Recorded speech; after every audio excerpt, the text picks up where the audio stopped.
الحمد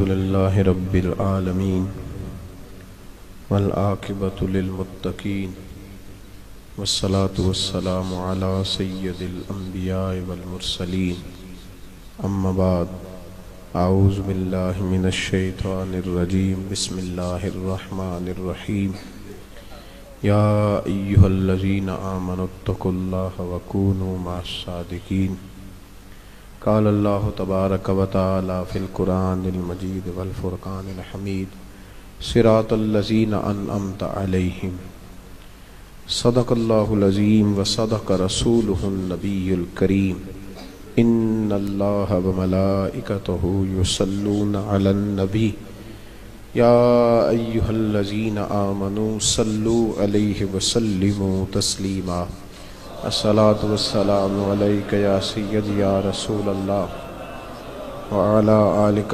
وأصحابك يا سيدي يا حبيب. سارے حضرات درود پاک پڑھیے. الصلاة والسلام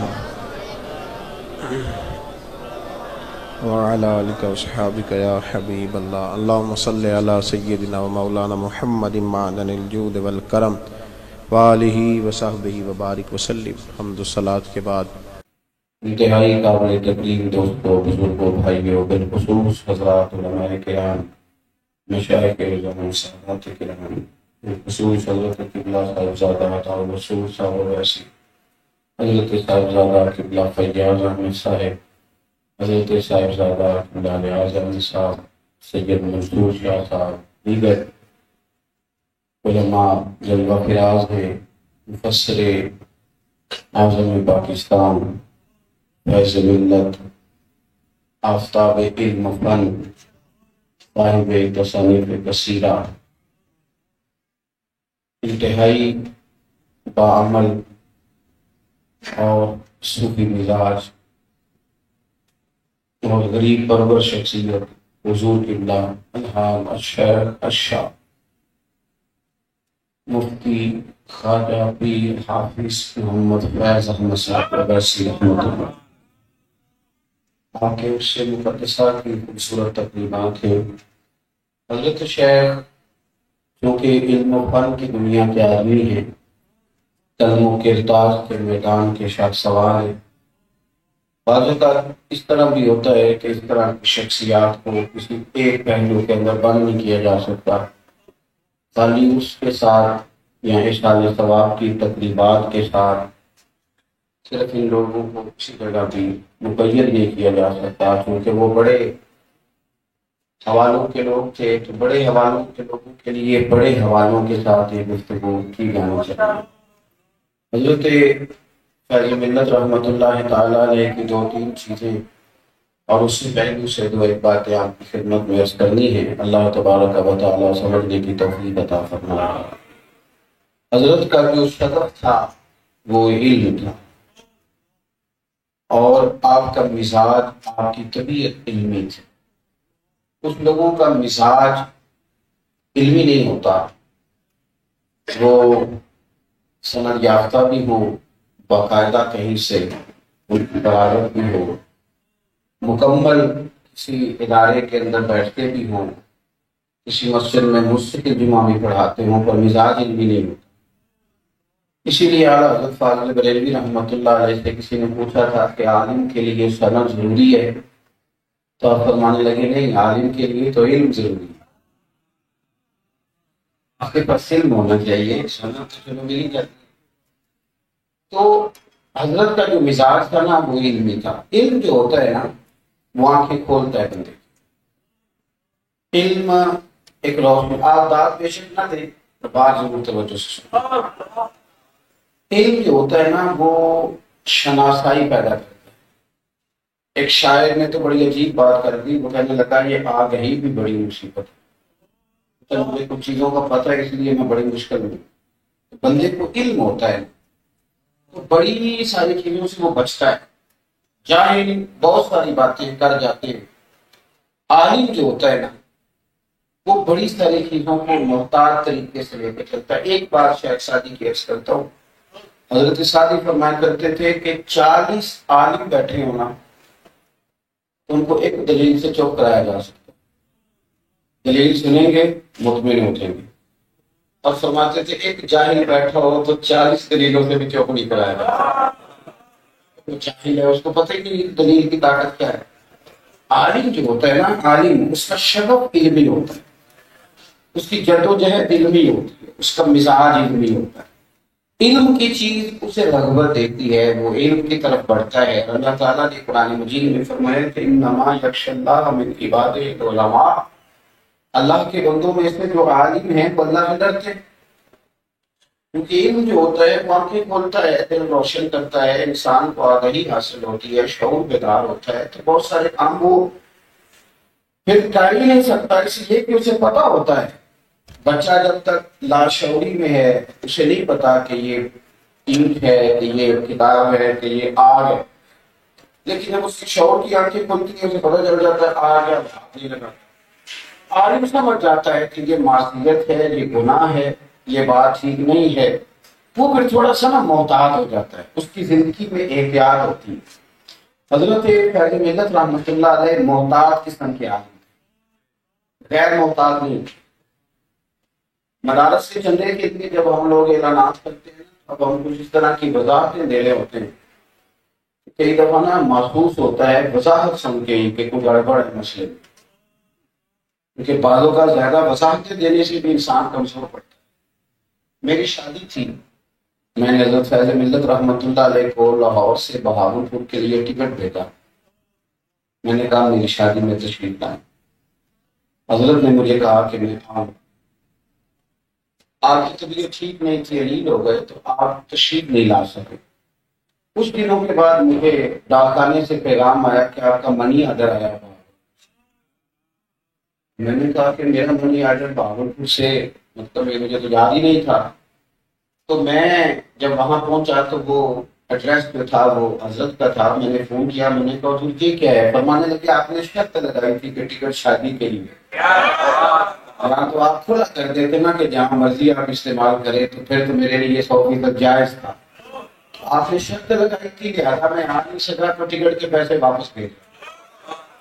یہ میں نے کہا تھا نہ کہ خدا را بس میری بات یاد سنو. آپ کتنی کو لمبی تقریریں کریں گے، کتنی کو زیادہ وضاحتیں دیں گے.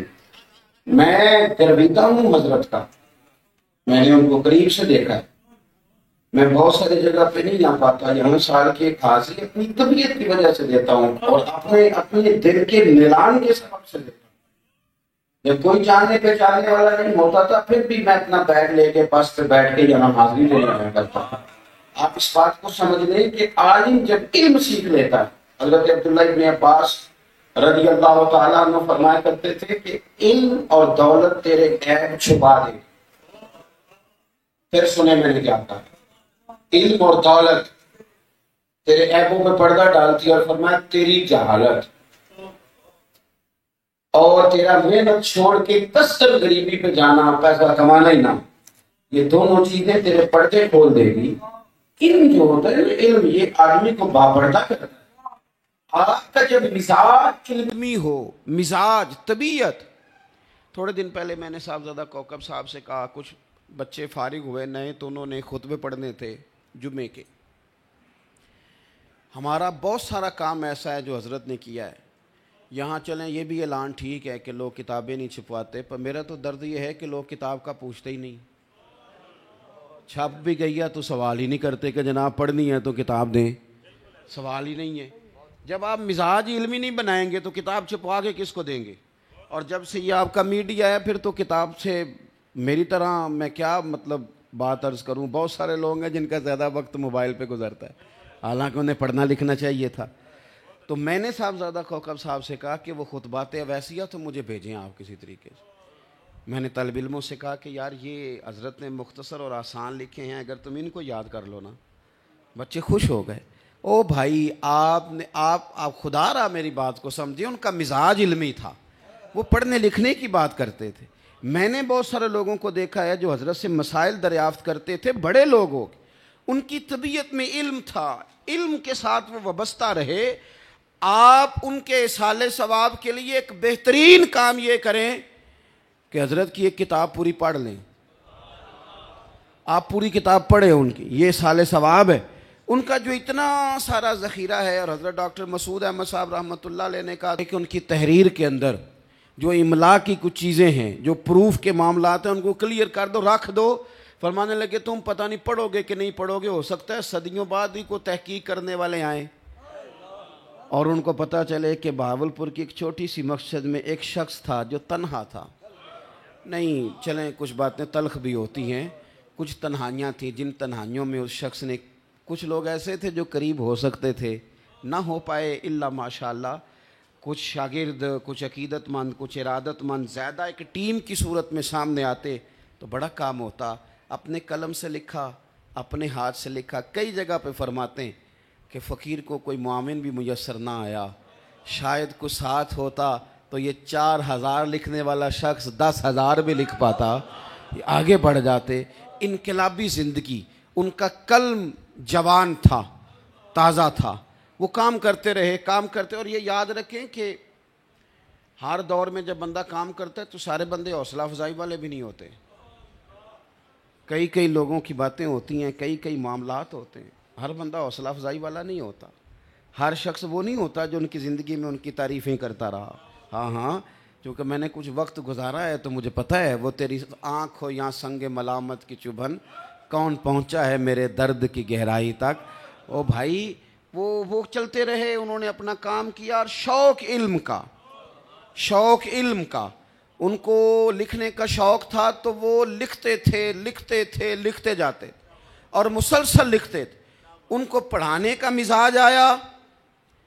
پھر ایک اور بات تھی، یہ ہمارا دور دعووں کا دور ہے، اس میں یہ سپیکر میرے ہاتھ میں ہے نا، میں آپ سے 2500 بھی نعرہ لگوانا چاہوں تو آپ نے کون سا انکار کرنا ہے؟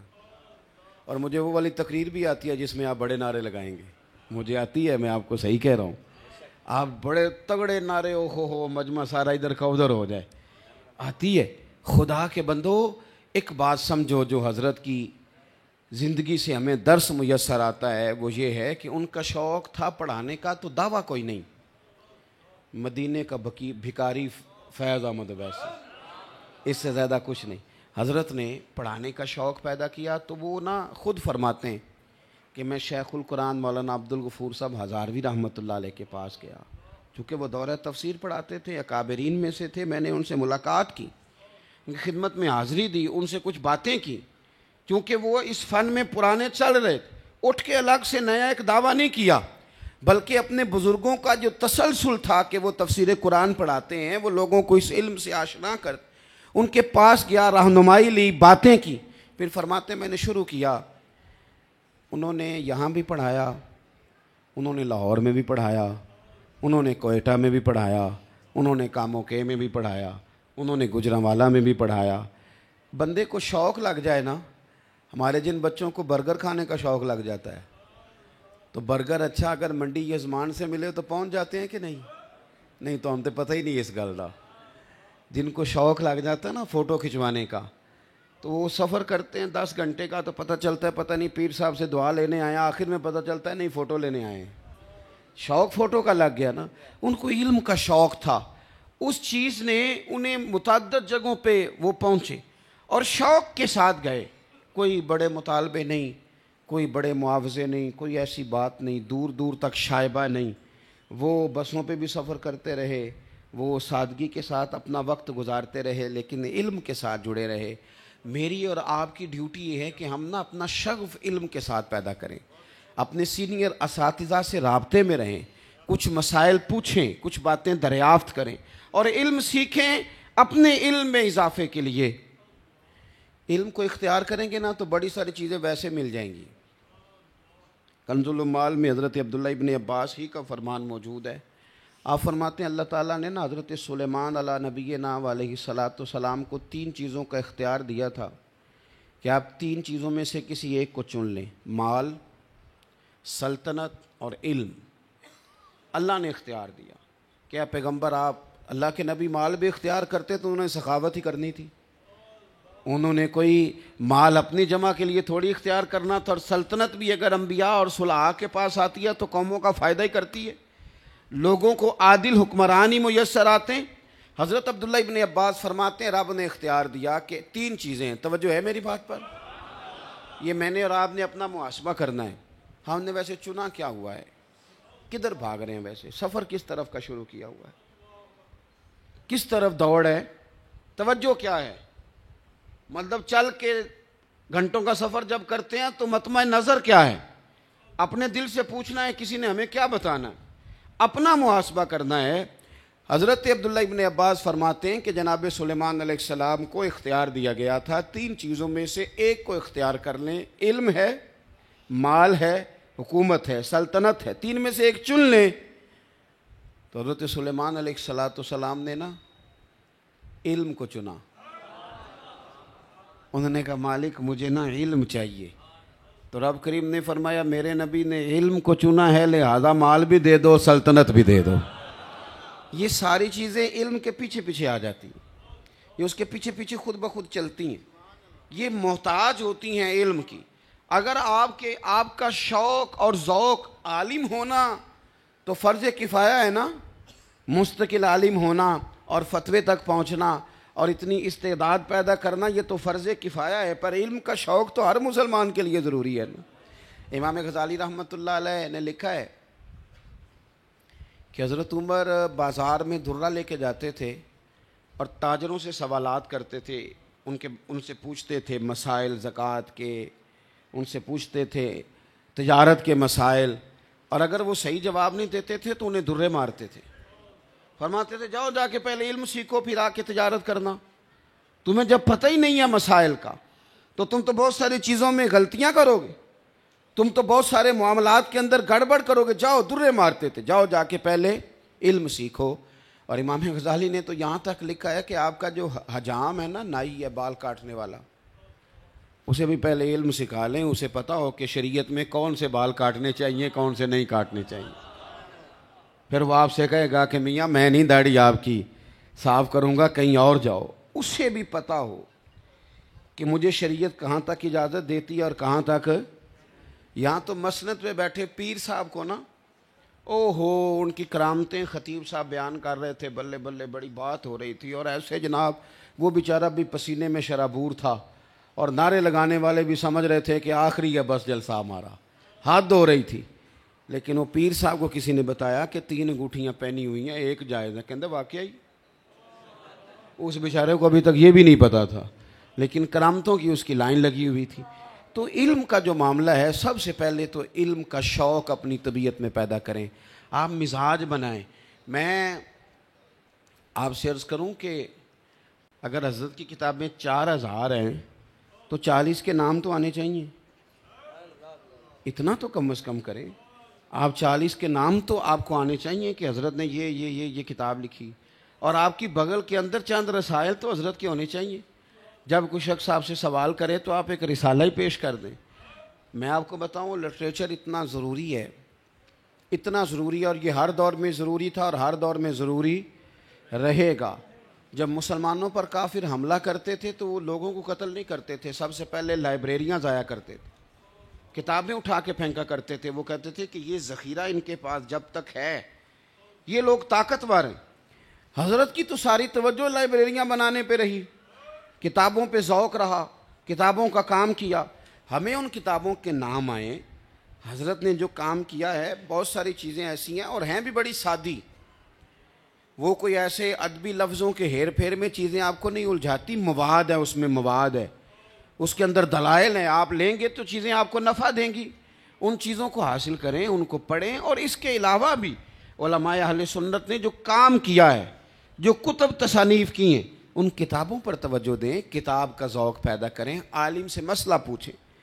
وہ آپ مسئلہ پوچھتے ہیں نا کئی دفعہ, تو حضرت مولا علی شیر خدا سے کسی نے کہا تھا بڑا عالم کون ہوتا ہے, تو آپ نے فرمایا بڑا عالم وہ ہوتا ہے جس کو سوال کا جواب نہ آتا ہو تو کہے یار میں تحقیق کر کے بتاؤں گا, وہ بندہ بڑا عالم ہے. تو اب وہ جب تحقیق کرے گا تو آپ کے مسئلہ پوچھنے سے اس نے تحقیق کی, اس نے کتابیں ٹٹولیں, وہ آگے بڑھا, تو جتنی دیر وہ پڑھتا رہا اس کا ثواب آپ کو ملا کہ نہیں ملا. آپ نے جو کام شروع کرایا تھا وہ کس قدر بات جو ہے وہ آگے بڑھی, کس طرح کر کے چیزیں جو ہیں. میں ایک کتاب لکھ رہا تھا شیخ کامل اعلیٰ حضرت فاضل بریلوی پر, تو میں نے حضرت فیض ملت رحمۃ اللہ علیہ کو فون کیا. میں نے کہا حضور اب میری حیثیت ایک طالب علم کی اور چھوٹا آدمی, میں نے عرض کی حضور میں یہ تھوڑا سا کام کر رہا ہوں، تو اس طرح کر کے میں نے نا اس کا مسودہ تیار کرنے کا ذہن بنایا ہے، تو آپ مجھے کچھ اس میں ارشادات دیں تاکہ میں بات، آپ یقین کریں گے کہ ٹیلی فون پہ شاید 6 یا 7 منٹ کی گفتگو، حضرت کا ذوف تھا، بات بھی کئی دفعہ توجہ سے سننی پڑتی تھی، لیکن وہ 6-7 منٹ کے اندر مجھے انہوں نے 250-300 صفحے کی کتاب کے مسودے کا سارا پیٹرن بتا دیا، چونکہ ایک آدمی کا شعبہ ہے نا، وہ کام کر رہا ہے، اور پھر مجھے انہوں نے کتابیں گنوائی، فلانی دیکھ لو، فلانی دیکھ لو، فلانی دیکھ لو، فلانی دیکھ لو، فلانی دیکھ لو۔ تو اب چونکہ ادب بھی مانے تھا، میں یہ بھی نہیں کہہ سکا ذرا ٹھہر ٹھہر کے بولے میں نام لکھ لوں، میں نہیں کہہ سکا، لیکن ان کا حافظے کی مضبوطی۔ ایک دن میں یہاں صبح کے وقت پہنچا، عین سحری کا وقت، تو میں نے دیکھا کہ حضرت صاحب قرآن پاک کی تلاوت کر رہے تھے۔ اب اس میں اللہ تعالیٰ آپ کو جزائے خیر دے، اینے مینوں بڑے نے، اللہ آپ کو خوش رکھے، اللہ آپ کو برکت دے، جزائے خیر عطا فرمائے۔ سانوں تے شاہ صاحب پیغام دے رہے سن کہ کچھ دے لے کے آیا کرو، تے تسی سانوں کھڑن دا پیغام دینا شروع کرتا، ہمیں تو دینا چاہیے، نظر پیش کرنی چاہیے۔ آپ مہربانی کریں، توجہ سے میری بات سنیں بھائی، غور کریں گے آپ۔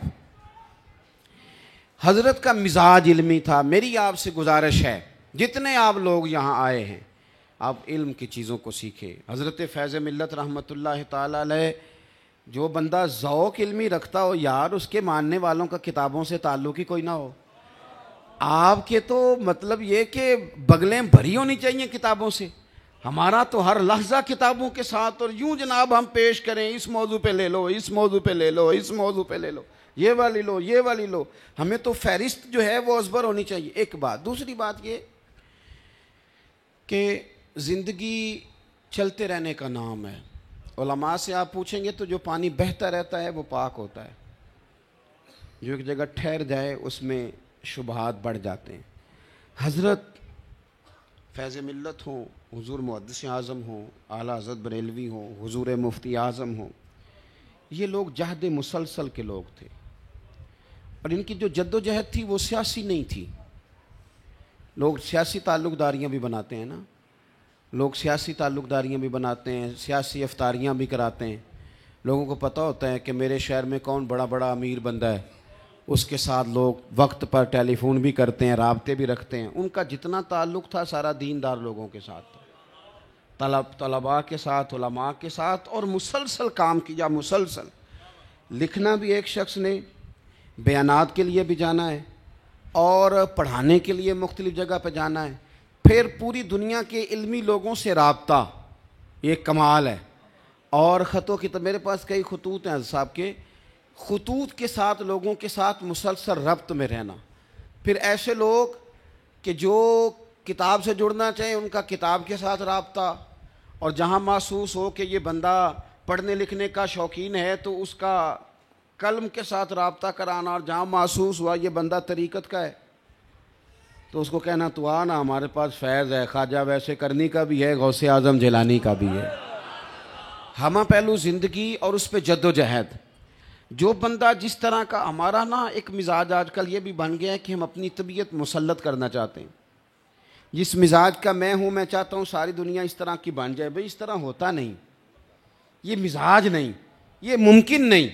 آپ اگر ہر بندے کو لا کے وہاں کھڑا کرنا چاہیں گے نا کہ جہاں اس کی طبیعت نہیں ہے، تو وہ ایک تو گھٹن محسوس کرے گا، دوسرا جو اس کا کام نہیں ہے وہ بندہ وہ کام کر سکتا بھی وہ نہیں کر سکتا۔ تو ہم کیا کرتے ہیں آج کل، یہ ہوا ہے کہ لوگ مسلط کرتے ہیں، اپنا مسلط دوسرے پہ کرتے ہیں، زبردستی کہتے ہیں جو میں کر رہا ہوں تو بھی وہی کر۔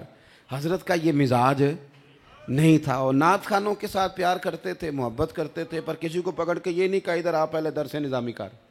یہ میری بات کو سمجھیں، کیا ان کو علم سے شوق تو تھا نا، محبت تو تھی، پیار تو تھا، لیکن زبردستی نہیں کرائی۔ فرمایا یہ ثنا خوانی کر رہا ہے، یہ بھی مدینے والے محبوب کی تعریف ہی کر رہا ہے، تو چلو یہی کام کرے، شریعت کے دائرے میں رہ کے یہی عمدہ ہے۔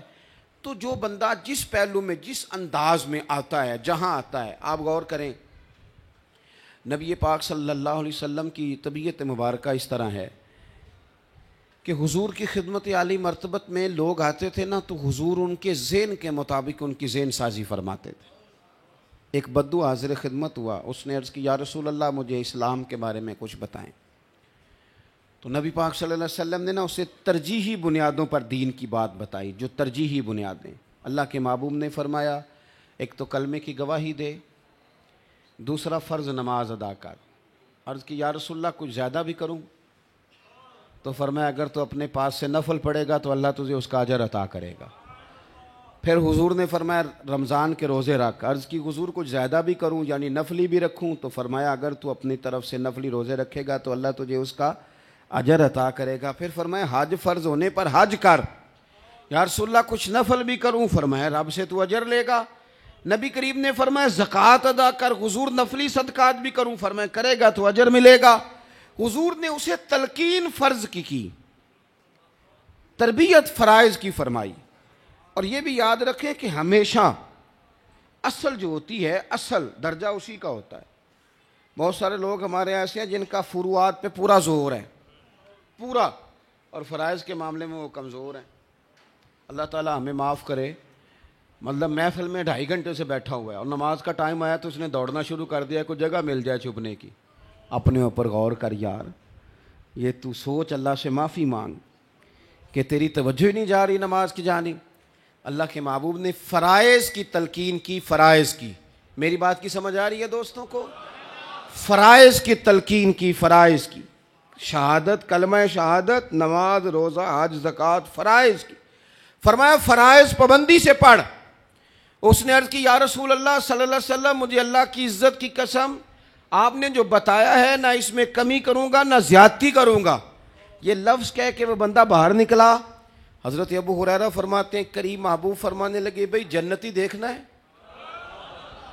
حضور دیکھنا ہے۔ فرمایا جانے والے کی زیارت کر لو، یہ وہ بندہ ہے جسے اللہ جنت عطا فرمائے گا۔ اس کے ذہن کے مطابق تربیت کی۔ میری بات کی سمجھ آ رہی ہے آپ حضرات؟ ابھی انہوں نے فرض کی پابندی کرنی تھی، ان کو وہاں تربیت دی۔ حضرت معاذ بن جبل رضی اللہ تعالیٰ عنہ، آپ کو اللہ کے محبوب نے یمن کا گورنر بنایا، اور جب گورنری کے لیے حضور بھیج رہے تھے تو ساتھ ہی کریم نے فرمایا کہ معاذ ہو سکتا ہے جب تم واپس لوٹ کے آؤ تو میری قبر کے پاس سے گزرو۔ حضرت معاذ رو دیے، یا رسول اللہ مجھے نہیں جانا۔ تو حضور نے فرمایا نہیں جانا تو آپ کو ہے۔ عرض کی حضور مجھے کوئی نصیحت کر دیں۔ یعنی اب موقع اس نصیحت کا آ گیا ہے کہ جب انسان سمجھتا ہے کہ میری آخری ملاقات ہے اور میں ظاہری طور پر جو باتیں کر رہا ہوں وہ آخری ہیں، تو مجھے وہ والا پھول چاہیے چمن میں سے جو میں اس طرح اسے حاصل کروں کہ اس کی خوشبو پھر دنیا اور آخرت میں مجھے معطر کرتی رہے۔ تو کہا کہ حضور کوئی نصیحت کر دیں، میں اپنے دین کو خالص کر لے۔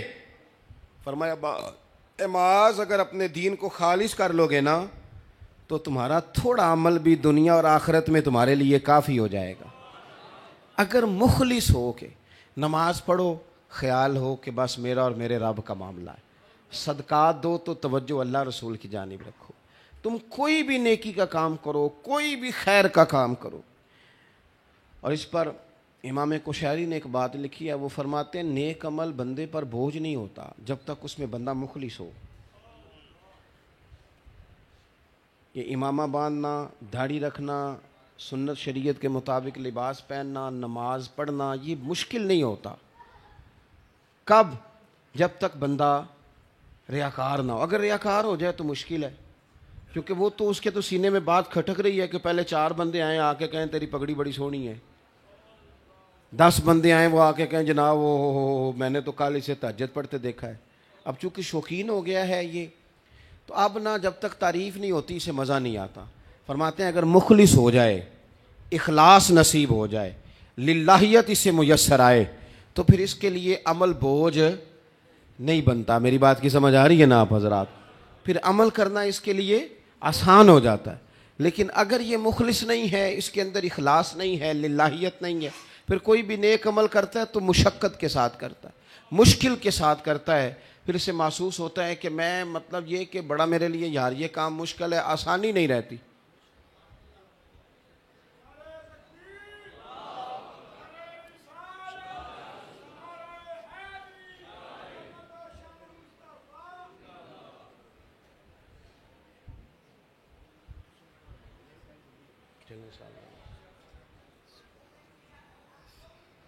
حضرت صاحب زیادہ صاحب ماشاءاللہ تشریف لے آئے.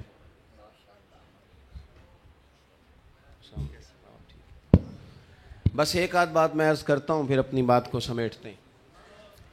تیسری اور آخری بات جو آپ حضرات کی خدمت میں عرض کرنی ہے وہ یہ ہے، ایک تو ذوق علمی، پھر اس کے بعد جو ترجیحات ہیں وہ بڑی اخلاص والی، للہیت والی، جد و جہد والی، اور پھر ہمارے بزرگوں کا جو ترہ امتیاز رہا ہے وہ یہ رہا ہے کہ عقیدوں میں پختگی. توجہ ہے میری بات پر آپ حضرات کی؟ ادھر دیکھیے گا، عقیدے میں پختگی. یقین کامل ہونا تو انسان کے لیے سفر آسان ہو جاتا ہے، اور جو لوگ کمزور یقین کے ہوتے ہیں نا، کمزور یقین کے، اقبال نے کہا سن اے تہذیب حاضر کی گرفتار، غلامی سے بدتر ہے تیری بے یقینی، غلامی سے بدتر ہے تیری بے یقینی. اس نے کہا کہ غلام جو ہوتے ہیں نا، ان کی کوئی زندگی نہیں ہوتی، آقا سے پوچھ کے چلنا ہے، چھٹی نہیں کر سکتے، اپنی جو ذاتی خوشیاں ہیں وہ بھی پوری طرح نبھا نہیں سکتے چونکہ پابند ہے نا کسی کے. تو غلام کی کوئی زندگی نہیں ہوتی. لیکن جو بے یقین آدمی ہوتا ہے نا، جس کے یقین میں کمزوری ہوتی ہے، وہ غلام سے بھی بدتر زندگی گزارتا ہے. یقین جب آپ کا مضبوط ہے نا، یقین. حضرت ابو بصیر رضی اللہ تعالیٰ عنہ ایک صحابی ہیں،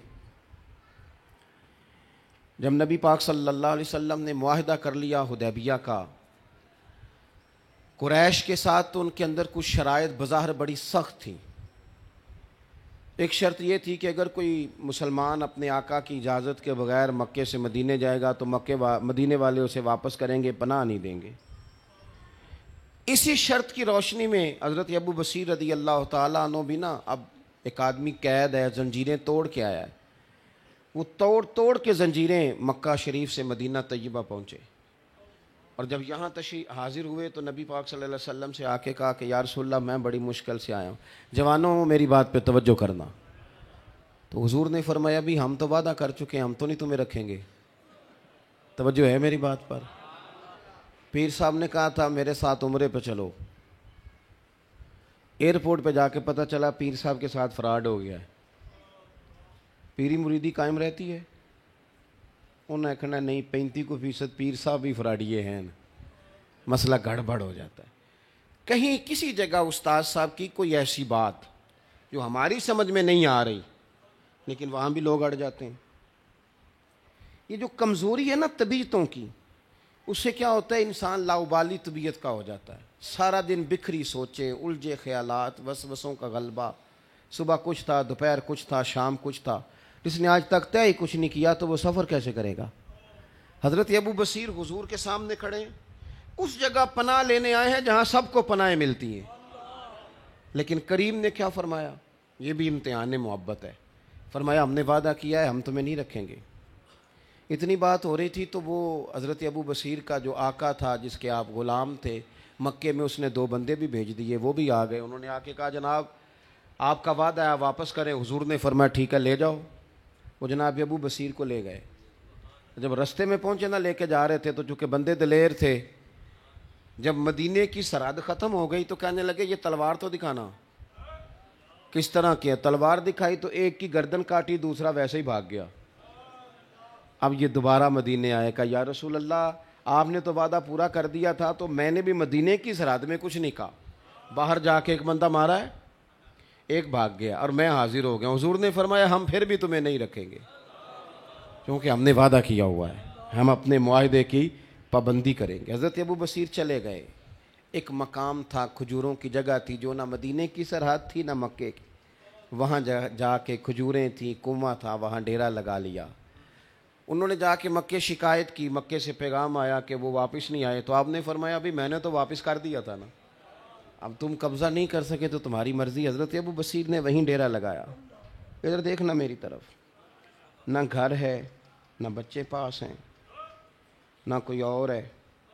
کریم نے فرمایا تھا جب تک میرا دوسرا حکم نہ آئے یہاں سے اٹھنا نہیں.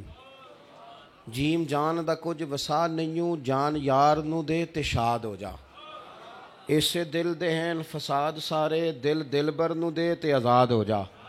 دیو رکھے آباد تے رو وسدا، تے جدوں کرے برباد برباد ہو جا.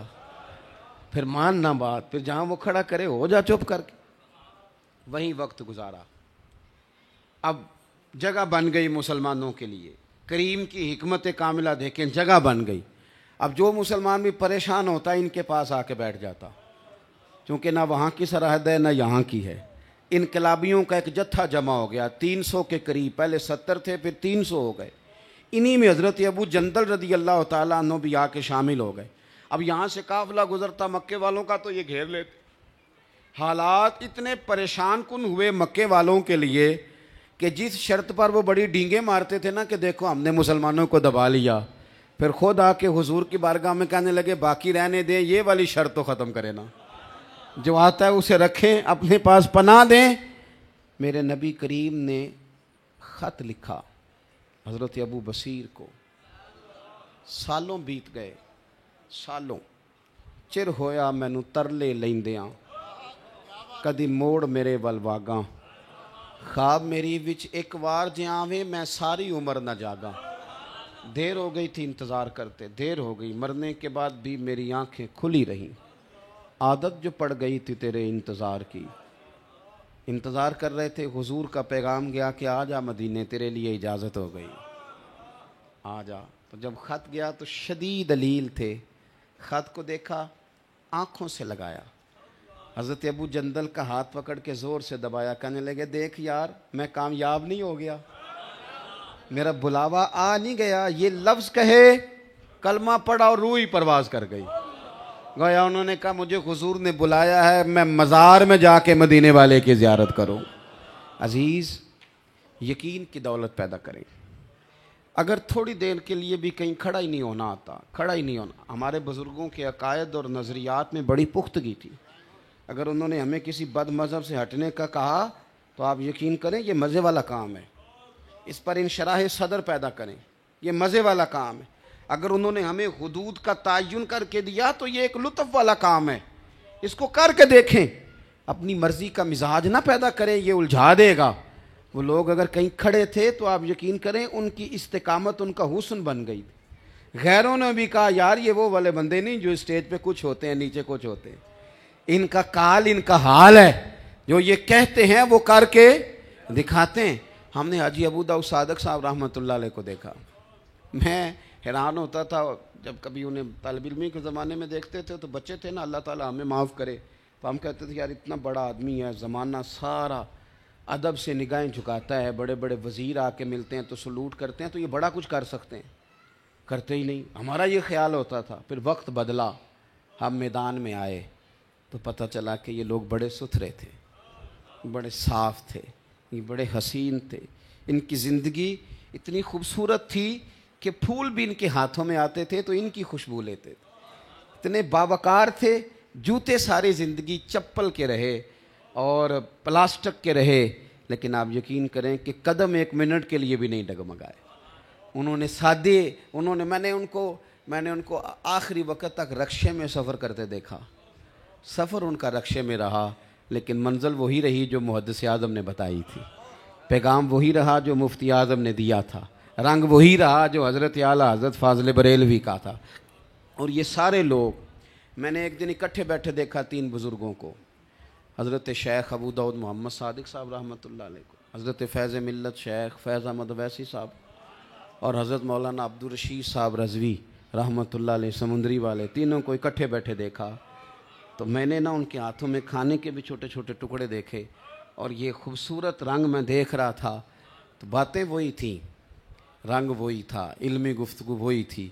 تو میں کہنے لگا کہ کیا وہ خوبصورت لوگ تھے جنہوں نے یہاں رنگ چڑھایا ہے, اور اتنا پکا رنگ تھا, بڑا ہی لوگوں نے سمجھایا, بڑی کہانیاں بنائیں, بڑی سٹوریاں ہوئیں, لیکن انہوں نے بتایا کہ نہیں میاں وہ کچا رنگ ہے للاری والا, جیڑا چڑھدا تے لیندا رہندا, اے عشق تیرے دا رنگ محمد, اے چڑھ جائے پھر نہیں لیندا. یہ پکا ہے اور وہ پکے رہے. آپ یقین کریں وہ چٹان رہے. راہوں کا تعین کریں گے لوگ جب جگ انہیں دیکھیں گے, راہوں کا تعین کریں گے اور بڑا کچھ ہوگا. حضرت فیض ملت مجھے یاد ایک دفعہ فرمانے لگے کہ کراچی میں کچھ لوگوں نے کہا سیمینار میں آنا ہے, ایک بہت بڑی کانفرنس ہے اس میں آنا ہے, لیکن صرف اس لیے نہیں گئے. فرمایا بھئی میں چونکہ ویڈیو کو پسند نہیں کرتا. تو یہ ایک پہلو تھا جس بنیاد پر فرمایا میں اب تو میری طرح کے سارے لوگ بنواتے ہیں نا, اب آپ ادھر ادھر نہ دیکھیں, میری طرف ہی دیکھیں. آپ ادھر ادھر نہ دیکھیں، سب سے زیادہ تصویریں میری ہی بنتی، پر میں جو بات عرض کرنے جا رہا ہوں، جہاں تھے وہاں وہ کھڑے رہے، آشنا تھے، ان کی آنکھیں کھلی ہوئی تھی، تقاضوں سے آگاہ تھے، لیکن جہاں انہیں کھڑا کر دیا گیا تھا وہاں سے ہلنا انہوں نے پسند، شاید یہی بات وجہ بنی کہ وہ اپنا آپ بچا کے سمیٹ کے سما کے لے گئے۔ میں نے حضرت کا جنازہ پڑھا ہے، میں نے دیکھا ہے، میں نے یہاں بیمار اور بزرگ علماء کو بھی، ایک بزرگ عالم کو میں نے دیکھا کہ وہ تھک گئے جنازے میں تو وہ بیٹھ گئے، ان سب لوگوں کو میں نے جنازے میں کھڑے دیکھا، اور میں نے ان لوگوں کو بھی آنسو پوچھتے ہوئے اس دن دیکھا تھا جو شاید اپنے گھر والے کے بھی کسی جانے پہ روئے نہ ہوں گے۔